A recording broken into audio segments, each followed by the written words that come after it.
family day, a lot of family out here, fans. It's really a pretty good practice. We sat down about 15 or 16 players, wanted to take a good look at some of our first-year guys, young guys that needed to see where they are, and I'm glad we did what we did. But I'll answer any questions that I can. Coach, what was it like bringing out Peyton Manning, Charles Woodson, Ike Taylor this week? What did it mean to have them here? Well, I just like their presence. Mike Cypher is a great punter. The Chargers was here for the last few days, and they're just great resources. There's a lot of free time. There's a lot of time in the hotel, and sometimes the mental approach to the game, getting on a schedule, a professional schedule during the season. Sometimes you can tweak your schedule, get a little bit better, but they're as good of players as there is at their positions, and to have them as resources is a great thing. I've always tried to do that. What led you guys to let Giorgio go before preseason games?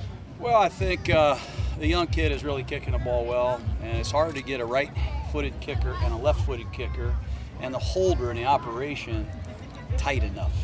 And Nugent is a guy that we have a lot of familiarity with. I just think that the two right-handed kickers is going to help the operation. The snapper, and nobody talks about the snapper and hold. Everybody thinks it's all the kicker. But the operation will be much better, and Tavecchio's a good kicker. We wanted to see if he could catch on with another team. But we appreciate Giorgio. He's a pro. He did a lot of good things for us, and we've got a battle still at the kicking position. Coach, P.J. Hall came off the PUP on Wednesday. What have you seen from him in the last couple of days? Well, he's a hard guy to block. He's what we thought he was. He's a powerful guy. He doesn't look like the biggest defensive tackle in the league, but he is a powerful, stout, quick, penetrating inside presence that we need here. We have not had enough inside pass rush, and hopefully, we get the full strength on the outside and improve inside, and we might have something. Rich said the other day that you had seen Switzer while you were doing college ball. What did you see out of him that made you want to go get him? I love Switzer. I mean, I think he's one of the best punt returners in college football, perhaps the history of college football. He's as good as I saw. And I'm 54. I wasn't around, to say I saw everybody, but hell of a returner. Very productive receiver. Incredible stop and start quickness, and he's a courageous, tough guy. He's a little guy, but he is not afraid of playing and going inside. And I like that. He's got the qualities I'm looking for in a slot receiver. We saw Ateman a couple of days in a row go way up and bring balls down. Today we saw him sink to his knees and make a catch. Is he a little farther along than you thought he was? About what you thought he was? Oh, he's farther along. He's going to get on the field if he keeps playing. We had a personnel meeting the other night, and everybody's talking about Ateman, and we're going to play the best guys. And right now, he's earning the right to get on the field. Does he have special teams? Yeah, he does. Responsibilities? He's going to help on special teams. That's what you want in a young receiver, a guy that can be a gunner or hold-up guy that can compete on the coverage teams and learn how to be an NFL receiver. But he has put a lot of time in. And, again, I just give Edgar Bennett a lot of credit. Edgar Bennett, the Packers have done an outstanding job as an organization drafting and developing their own at that position. And Edgar Bennett has a lot to say with the emergence of a lot of these young receivers. I like Saeed Blacknall also. With Ateman emerging, you guys have sort of a cluster of a ton of receivers. Would you maybe look to trade one of those weapons before the season rather than cutting them?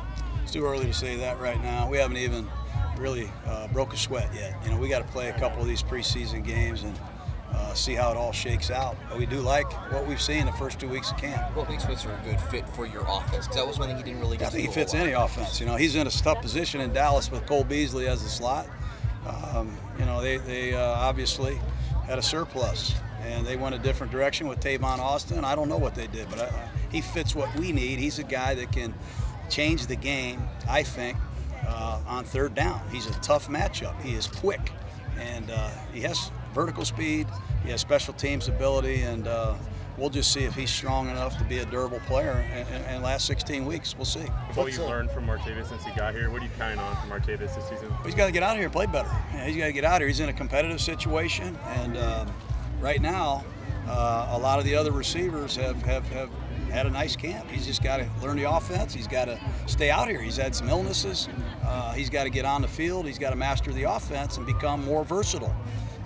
And that's a key to making this team better. What do you attest to him being a little bit behind in terms of learning the offense at this point? I'm not saying he's behind. I'm saying he's just got to be more versatile. I'm not going to say any more than that. He's in a competitive situation. Nothing's going to be given to anybody.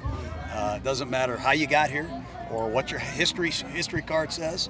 We need everybody to understand the best players are going to play, and he's got to be more consistent, and I'm confident he will. 9 practices in, John, how's Derek looking to you right now? I mean, is he all you thought, or is there still some things that he's doing that is surprising you? He's doing really well. Yeah, he's doing really well. He's doing really well. If the coach doesn't screw him up, we have a chance to have a heck of a quarterback. Has he thrown an interception yet in camp? I don't think we've thrown any interceptions other than the one we had the first day here. Yeah. Bruce Irvin surprised us dropping in coverage. Yeah. You know, I think Connor Cooks and E.J. Manuel have also done well, but you know, it all starts with number 4. He has set a real tone here behind the scenes in terms of his desire. I mean, he is working, man. He is working. He's all business. He's got a cannon, and he understands what he's doing. And there's not a lot we can't do systematically with him. But we got to make sure Colton Miller, the young receivers, the new tight ends, everybody is up to the same speed. And I think they're excited about the possibilities with Derek Carr having some freedom at the line of scrimmage. When Gary went down, you said you didn't really have a timetable. You thought a couple weeks might be fair, but do you know any more now? I saw him out here yesterday in the walkthrough. I was really encouraged by that. You know, you just keep that timetable as it is. It'll be a couple weeks. We'll see what happens. We'll update you when we know something. But he was out here at the walkthrough, and that's a real good sign yesterday. What's Gabe Jackson's status right now? He got knocked around. Like I said, we set down 17 guys. I think Gabe will be back on Monday. But in the time being, we were really pleased with Feliciano. He's played center for us. He's really hung in there and done a nice job at right guard. Cable's made a difference here. You know, these guys are buying into the system. They came back a lot lighter, and Gabe's going to be fine, but we sure need him. John Feliciano, he's stepped in the past, and he looks like a starter when he's called upon. How do you guys view him as that reserve on all 3 interior line spots? Well, it's going to be hard to start at center or either guard here. I don't care who you are. We have, we think, the best that there is at those positions, but, you know, it's a long season, and, you know, you never know. So you have a guy here who's capable of going in and playing in the pivot, making all the calls. And if Kelechi needs to miss some time, we have a guy go play left guard, or if Gabe needs some time, he can step in like he's done the last 2 days. So Simmons and Feliciano have stepped up inside for us. You talked a lot about what a great holder Johnny Townsend is. What does that do for him just to be able to focus on one side instead of alternating each day? I think it's big. I think it's big. I think it's big for the snapper, too. You know, everything's different. So the hold, I was a holder in college. That's about all I could do. You know, I was a backup player. Most of the time I was holding, and it's a tough job.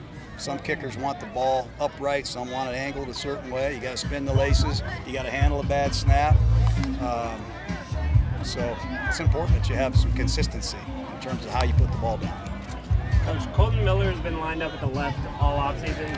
With Donald Penn possibly coming back soon, have you thought about playing Miller at the right tackle spot? Not yet. Not yet? You know, Donald Penn is going to have to come back out on the field here and obviously get himself going again. It'll take a little time. But we love what Colton Miller's doing. And we'll address that situation when it happens. But it'll be a good situation to have. You guys added a lot of secondary pieces over the summer. What have you seen from them? Well, we got a long way to go to see who the starters are going to be. You know, obviously Conley's injury has opened up the door for everything. And Eric Harris, he broke his finger. He's been out the last few days. It's wide open at the safety position. So the Lions coming in here, dealing with Matt Stafford and these Lion receivers will be a great test. And we'll formulate our depth chart after Lion weekend. When do you expect Harris to be back? Or? He should be back on the field Monday. Same thing with Donald Penn. Any update there? Not yet. He's getting close though. Colton Miller, how much has he improved over these first 9 days? Unbelievable. You know, not only is he having to block some really good players, he's got to adjust on the fly a lot because we're changing speeds. We're going no huddle. We're changing plays at the line of scrimmage, and it's not an easy thing to do. But he's done an excellent job. One more, guys. One more. You guys all good? All right. Okay, guys. Have a great day.